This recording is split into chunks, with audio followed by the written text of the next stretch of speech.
തിരുവനന്തപുരം മാറുനെല്ലൂരിൽ അംഗൻവാടിയിൽ വെച്ച് വീണ കുട്ടിയുടെ നില ഗുരുതരം. 3 വയസ്സുകാരി വൈകിയാണ് ആശുപത്രിയിൽ ചികിത്സയിലുള്ളത്.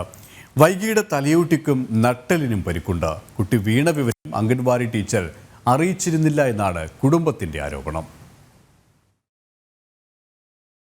ഭക്ഷണം കൊടുത്ത് ഒരു 2 ഇത് കൊടുത്തപ്പോഴത്തേക്ക് ഉടനെ വൊമിറ്റ് ചെയ്തു. അത് കഴിഞ്ഞ് ഒരു ഉറങ്ങാൻ വേണ്ടി പോകണമെന്ന് പറഞ്ഞു. അടുത്ത പാലെടുത്തപ്പോഴത്തേക്ക് അതും വൊമിറ്റ് ചെയ്ത് പിന്നെ നിർത്താത്ത കരച്ചിലായിരുന്നു.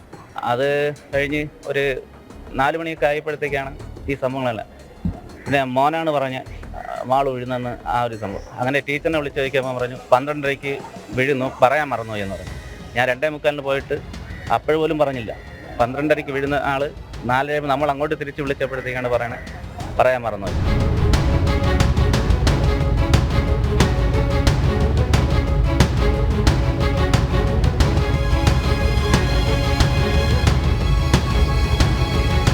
പോങ്ങുമോട് സ്വദേശികളായ രതീഷ് സിന്ധു ദമ്പതികളുടെ മകളാണ് വൈഗ.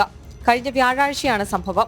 അംഗനവാടിയിൽ നിന്ന് കൂട്ടിക്കൊണ്ടുവന്നതിന് ശേഷം എന്ത് കഴിച്ചാലും കുട്ടി ഛർദ്ദിക്കുകയായിരുന്നുവെന്ന് പിതാവ് രതീഷ് പറയുന്നു. 2 തവണ ഭക്ഷണം കൊടുത്തു, 2 തവണയും ഛർദ്ദിച്ചു. പാല് കൊടുത്തതും ഛർദ്ദിച്ചു. കിടക്കണമെന്ന് കുഞ്ഞ് പറഞ്ഞുകൊണ്ടേയിരുന്നു, നിർത്താതെ കരഞ്ഞു. പിന്നീട് വൈഗയുടെ ഇരട്ട സഹോദരനാണ് കുട്ടി വീണ വിവരം പറഞ്ഞത്.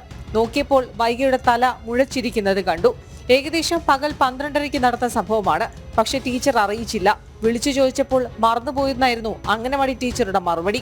ടീച്ചറെ വിളിച്ചു തിരക്കി സമീപമുള്ള ആശുപത്രിയിൽ എത്തിച്ച് ഒടുവിൽ SAT ആശുപത്രിയിൽ എത്തുമ്പോഴേക്കും രാത്രി 9 മണി കഴിഞ്ഞിരുന്നു. നിലവിൽ കുഞ്ഞിനെ വിവിധ പരിശോധനകൾക്ക് വിധേയമാക്കുന്നുണ്ട്. കുഞ്ഞിന് ആന്തരിക രക്തസ്രാവമുണ്ട്. കഴുത്തിന് പിന്നിൽ ഗുരുതര പരിക്കുണ്ടെന്നാണ് വിവരം. സംഭവത്തിൽ ബാലാവകാശ കമ്മീഷൻ കേസെടുത്തു. പോലീസിൽ പരാതി നൽകുമെന്നും മാതാപിതാക്കൾ അറിയിച്ചു. ജനം, തിരുവനന്തപുരം.